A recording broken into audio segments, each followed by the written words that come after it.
It is a privilege to honor the legacy of Sri Siddhi Raju Garu and to welcome his grandson Sri Raghuram Krishna Raju Garu to receive this felicitation on behalf of his family. May I now request Sri Raghuram Krishna Raju Garu to address the gathering on this wonderful program. Vice chancellor గారికి, ఈ సభా వేదిక మీద ఉన్న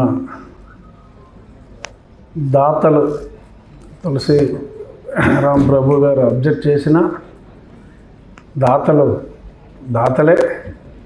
so కాబట్టి ఆయనతోటి కలిపి నవ యువకుడైన ఆయనతోటి కలిపి దాతలకి, అలాగే యూనివర్సిటీ స్టాఫ్, స్టూడెంట్స్ అందరికీ నా హృదయపూర్వక నమస్కారాలు తెలియజేస్తూ, కొంతమంది ఇంగ్లీష్లో, ఎక్కువ మంది తెలుగులో మాట్లాడారు. నేనైతే తెలుగులోనే మాట్లాడతాను. ఎందుకంటే తెలుగుకి మరొక సమయంలో చాలా గట్టిగా సపోర్ట్ చేసినందుకు తన్నులు తిన్నవాడిని మా బుద్ధప్రసాద్ గారికి తెలుసు.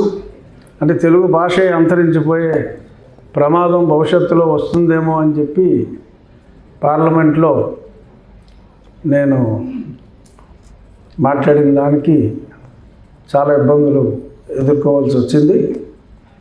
సో అంచేత తెలుగుకే కట్టుబడి ఉన్నవాడిగా నేను తెలుగులోనే మాట్లాడతాను. 50 సంవత్సరాల క్రితం ప్రారంభమైన, అంటే ఇక్కడ వేదిక మీద ఉన్న బుద్ధప్రసాద్ గారి తండ్రి గారు మొన్ననే వారి శత జయంతి ఉత్సవాల్లో పాల్గొన్నాం. ఆయన విద్యాశాఖ మంత్రిగా ఉండగా ప్రారంభమైన ఈ యూనివర్సిటీ ఆచార్య నాగార్జున యూనివర్సిటీ, మరి ఈరోజు యూనివర్సిటీ అభివృద్ధికి సహకరించిన వారందరికీ, అంటే మా తాతగారు ఎప్పుడో చేసిన దానికి మరి ఆయన కుటుంబీకుడుగా మరి ఏమీ చేయకపోయినప్పటికీ కూడా మరి ఒకళ్ళు మంచి చేస్తే అది ఆ వంశానికి కూడా మరి ఎంతో కొంత గుర్తింపు వస్తుంది అనడానికి నిదర్శనంగా మరి ఈరోజు ఇంత ప్రెస్టీజియస్ యూనివర్సిటీలో ఎప్పుడో 30 ఏళ్ళ క్రితం, 40 ఏళ్ళ క్రితం శిరీష్ రాజు గారు చేసిన దానికి మరి ఈరోజు నేను మీ అందరి సమక్షంలో అభినందనలు.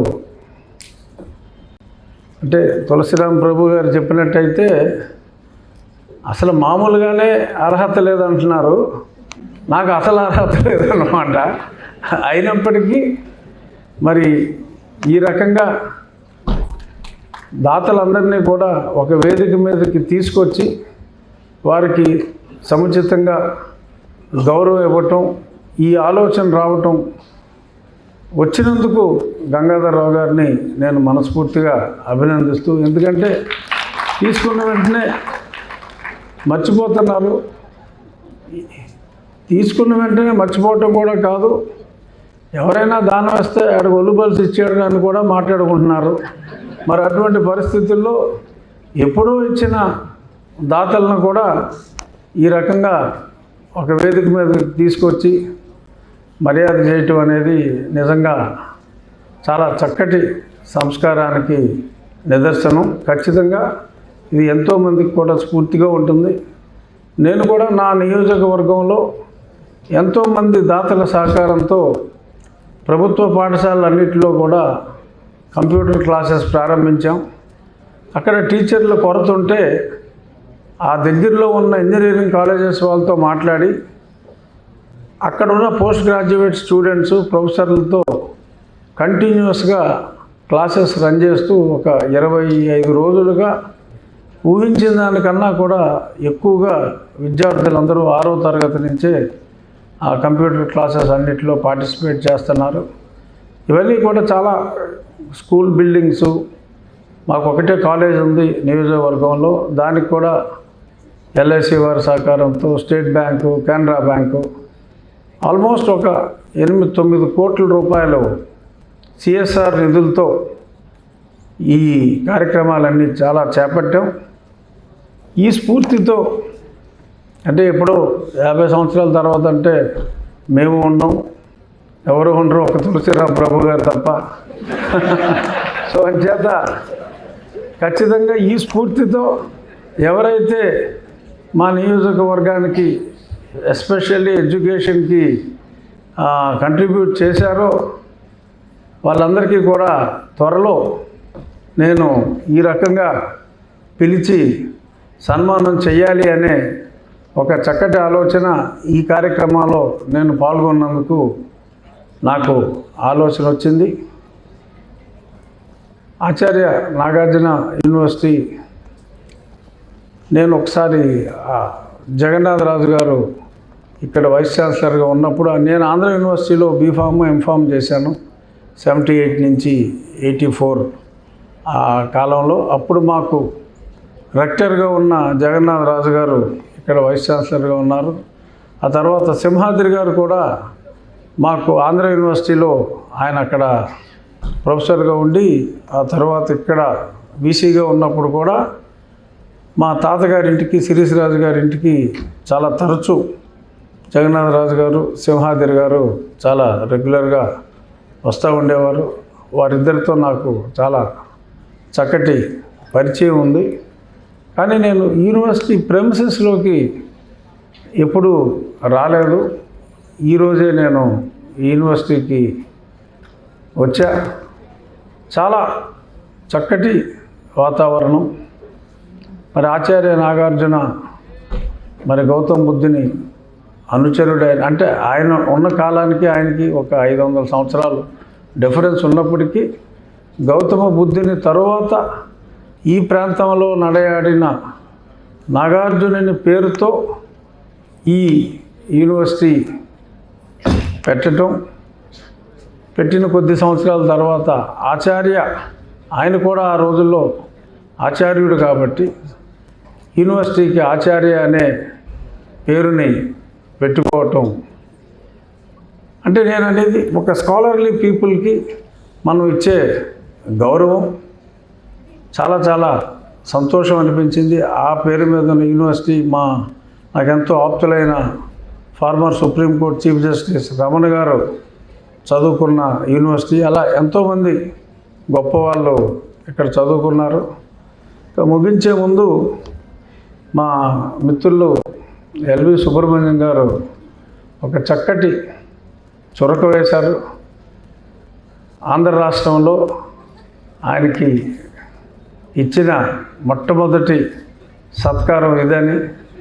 ఆయన ఎన్నో డిపార్ట్మెంట్స్లో ఎంతో అద్భుతంగా పనిచేసి చాలా మంచి నిజాయితీ గల ఆఫీసర్లలో ఒక వ్యక్తి.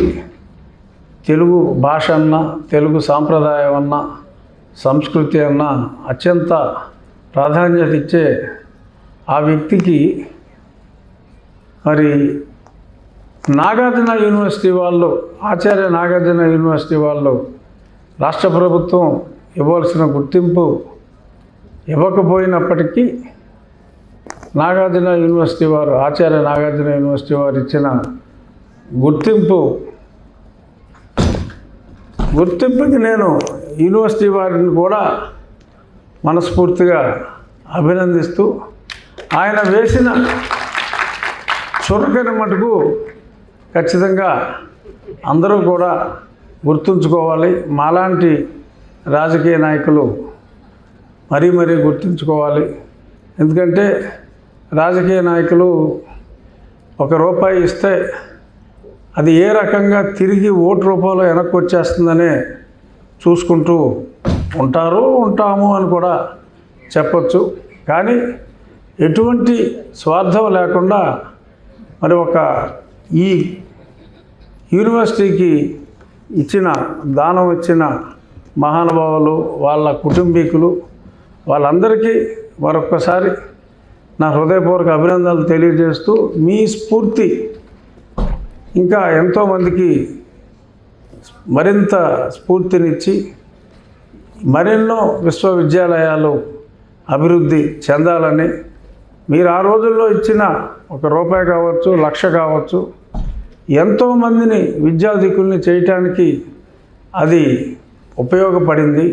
సో కాబట్టి ఒక రాష్ట్రం అభివృద్ధి చెందాలన్నా, దేశం అభివృద్ధి చెందాలన్నా విద్యా సంస్థల అభివృద్ధి అనేది బేసిక్, అంటే అదొక పునాది. కాబట్టి అటువంటి పునాదికి సహకరించిన ఈ దాతలందరికీ మరొకసారి నమస్కారం చేస్తూ, నాకు ఈ అవకాశం ఇచ్చిన వైస్ ఛాన్సలర్ గారికి మరొకసారి నా హృదయపూర్వక ధన్యవాదాలు తెలియజేస్తున్నాను.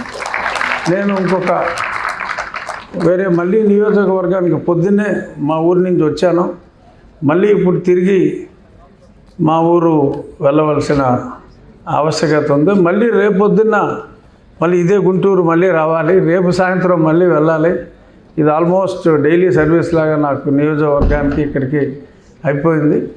అన్యదా ఈడేంట్రా అంత ఏదో హడావుడిగా వెళ్ళిపోయాడు అని చెప్పి మామూలుగా మేము అవతలు కూర్చున్నప్పుడు అలా అనుకున్న వాళ్ళు ఏదో పోజు కొడుతున్నాడని, దయచేసి అలా అనుకోవద్దని, తప్పనిసరి పరిస్థితుల్లోనే వెళ్ళవలసి వస్తుందని చెప్పి అందరికీ తెలియజేస్తూ ధన్యవాదాలు.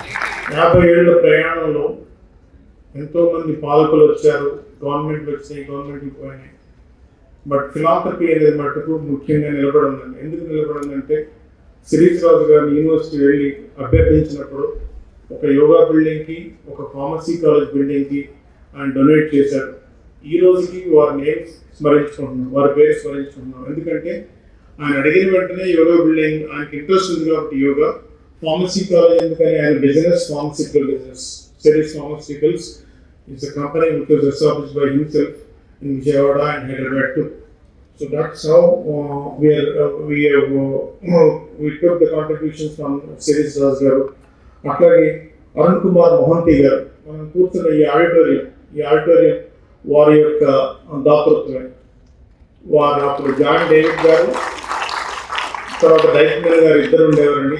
వారు జాన్ డేవిడ్ గారు, సనిల్లా జాన్ డేవిడ్. వాళ్ళు మన దేశస్తులు కాదు, మేము మనం అర్థం చేసుకోవాల్సింది వాళ్ళు మన దేశస్తులు కాదు.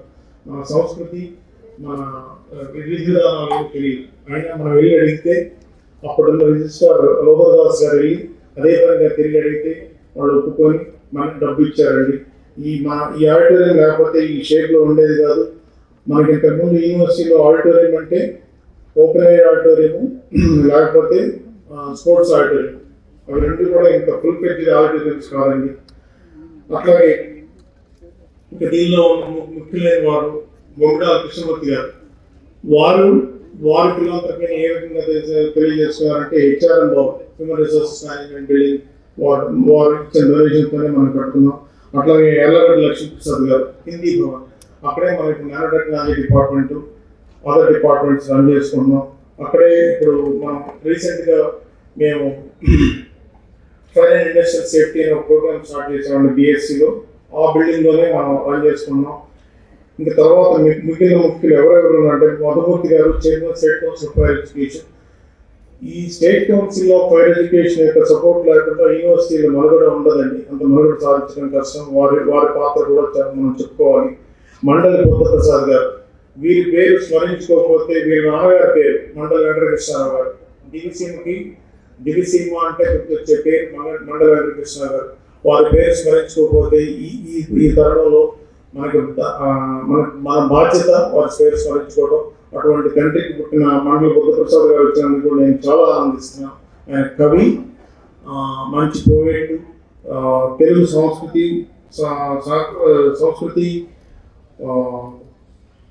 ఇతర విషయాల్లో కూడా ఆయన ఎంతో మంచి పాత్ర పోషించారు. Doctor G Iyengar, IAS, retired special chief secretary and former joint secretary government of AP. వారు తర్వాత ఎల్వి సుబ్రహ్మణ్యం గారు చేసిన సహాయం వల్లనే మన యొక్క ప్లే గ్రౌండ్లో సింథటిక్ ట్రాక్, ఫ్లడ్ లైట్స్, ఇప్పుడున్న మన state of the art facilities ఏమన్నా ఉన్నాయంటే, మన యొక్క ప్లే గ్రౌండ్లో ఉన్న ఫెసిలిటీస్ ఏమన్నా కారకులు అంటే వాళ్ళిద్దరేనండి. ఎవరెవరు మన వాళ్ళు తిరిగారు, కిషోర్ గారు అంతకుముందు వాడు, తర్వాత వాడు తిరిగినా కానీ అయ్య గారు ఇప్పుడు వారు కాల్ చేసి ఇట్లా 50 years సెలబ్రేట్ చేసుకున్నాం సార్, మీరు రావాలి అంటే వారు ఏమన్నారంటే, నేను గుంటూరు వాడిని, నేను ఏం చేయాలో చెప్పండి, నాగార్జున యూనివర్సిటీ చేస్తాను. సో చాలా చాలా యాటిట్యూడ్ చూస్తే నాకు ఆశ్చర్యం వేసింది. ఇప్పుడు కూడా ఇట్లాంటి వాళ్ళు ఉన్నారా ఇప్పుడు కూడా అని చెప్పి అనిపించింది. అట్లాగే పోలవరం లక్ష్మణరావు గారు, రాయపాటి శ్రీనివాస్ గారు, తర్వాత జాగర్లమూడి మురళీమోహన్ గారు, వారి గురించి చెప్పాలంటే వీళ్ళు ముగ్గురు గురించి చెప్పాలంటే ఒకరేమో Siddhartha academy of general and technical education SAGT అంటారండి. ఆ ప్లేస్ లో ఆ సంస్థ స్థాపించడానికి ప్రెసిడెంట్ గారు పోలవరం లక్ష్మణరావు గారు, వారిని కూడా మనం ఎన్నోసార్లు సహాయ సహకారాలు అభ్యర్థించాం. ఈ మధ్య పోయిన సంవత్సరమే మనం కొత్త సత్యనారాయణమూర్తి గారి 100th బర్త్డే సెలబ్రేట్ చేస్తున్నప్పుడు వారిని అభ్యర్థించాం. JKC కాలేజ్ సొసైటీని అభ్యర్థించాం. వాళ్ళిద్దరూ ముందుకు వచ్చారు. అట్లాగే రాయపాటి శ్రీనివాస్ గారు ప్రెసిడెంట్ గా ఉన్నారు నాగార్జున ఎడ్యుకేషన్ సొసైటీకి. గుంటూరుకి NES ఎట్లానో విజయవాడకి Siddhartha academy of general and technical education. వీళ్ళందరూ సహాయ సహకారాలతోనే ఎంతో కొంత యూనివర్సిటీకి వాళ్ళు ఇచ్చిన సహాయ సహకారాలతోనే మనం ముందుకెళ్ళామని చెప్పి నేను ఈ రకంగా తెలియజేసుకుంటున్నాను. తులసి రామచంద్ర ప్రభు గారు వారిని స్మరించుకోకుండా ఉండడం భావ్యం కాదు. ఎందుకంటే మనం propose an incubation center at ANU. He volunteered to donate 2 crores at the time, I think 4-5 years back. He is still committed to give away that money. Only thing is we have to pursue it and plan for the incubation center. So if I miss anybody, please excuse me with wholeheartedness, and I welcome all the new executive council members who have been appointed around the Andhra Pradesh in the very recent past, and I wish them a successful tenure of 3 years in this dignified position as executive council member. I will not take much time. Thank you for giving this opportunity.